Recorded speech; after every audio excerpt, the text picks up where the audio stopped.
প্ৰথমতে আমি কম যে আমাক ফ্লাইঅভাৰ নালাগে আৰু যেতিয়া ফ্লাইঅভাৰখন নিৰ্মাণ হ'ব তেতিয়া আমি গৈ কম আমাক ফটো আকাৰ ভাল জায়গা দিব লাগে একেবিলাকে মানুহ অধ্যক্ষ মহোদয় আমাৰ ৰাজ্যখনক আমি ভাল পাব শিকিব লাগিব আমাৰ ৰাজ্যখনত যদি ভাল পাব যদি আমি নিশিকো অসমত যদি আমি ফাৰ্টিলাইজাৰ প্ৰজেক্ট কৰিব নোৱাৰো সেমিকন্ডাক্টৰ আনিব নোৱাৰো স্যাটেলাইট সিটি যদি আমি বনাব নোৱাৰো নতুন পেট্ৰোকেমিক্যাল কমপ্লেক্স যদি আমি কৰিব নোৱাৰো অসমত যদি কোৱান্টাম কম্পিউটাৰ আৰ্টিফিশিয়াল ইন্টেলিজেন্স আনিব নোৱাৰো আমাৰ ৰাজ্যখন অধ্যক্ষ মহোদয় আমি কেনেকৈ আগুৱাই লৈ যাম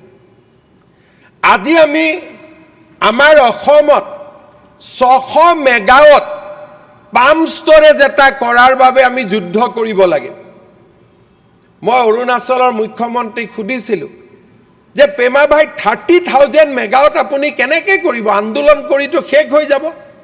বলে নহয় দাদা আমাৰ মানুহেটো আমাক সুন্দৰভাৱে সহযোগিতা কৰি আছে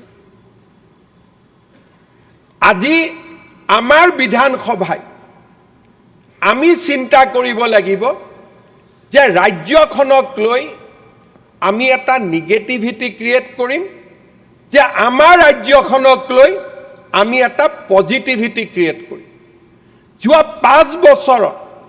আমাৰ ৰাজ্যখনৰ চাৰিওফালে আমি এটা ইতিবাচক পৰিৱেশ সৃষ্টি কৰাৰ বাবে আমি কাম কৰিছো আজি অধ্যক্ষ মহোদয় আমাৰ চৰকাৰক কেতিয়াবা অভিযুক্ত কৰা হয় যে ৰাজহুৱা শিক্ষা ব্যৱস্থা আপোনালোকে শক্তিশালী কৰা নাই অধ্যক্ষ মহোদয় অসমৰ দৰে এখন দুখীয়া ৰাজ্যত যোৱা 5 বছৰত আমি 81,000 নিযুক্তি দিছো শিক্ষা বিভাগত অধ্যক্ষ মহোদয়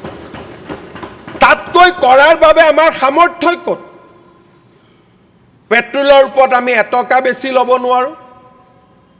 আমি কোনো সামগ্ৰীৰ ওপৰত যোৱা 10টা বছৰত এটা টকাৰ অতিৰিক্ত আমি টকা ল'ব নোৱাৰো বিৰোধী পক্ষই কৈছে আপোনালোকৰ বাজেটখন বঢ়া কিয় নাই ডেফিনেটলি অধ্যক্ষ মহোদয় বাজেট বাঢ়িব কিন্তু বাজেট বাঢ়িবৰ কাৰণে আমাক গ্ৰোথ লাগিব গ্ৰোথ কেতিয়া আহিব যেতিয়া আমি ৰাজ্যখনত উদ্যোগীকৰণ আনিব পাৰিম আমাৰ ৰাজ্যত কৃষিত পৰিৱৰ্তন আনিব পাৰিম বানপানীক আমি ৰুদ্ধ কৰিব পাৰিম আৰু আমাৰ ৰাজ্যত শিক্ষাক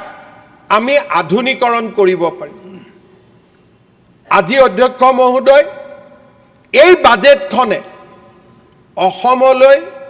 এটা পজিটিভিটি এটা ইতিবাচক বাৰ্তা পঠিয়াবলৈ চেষ্টা কৰিছে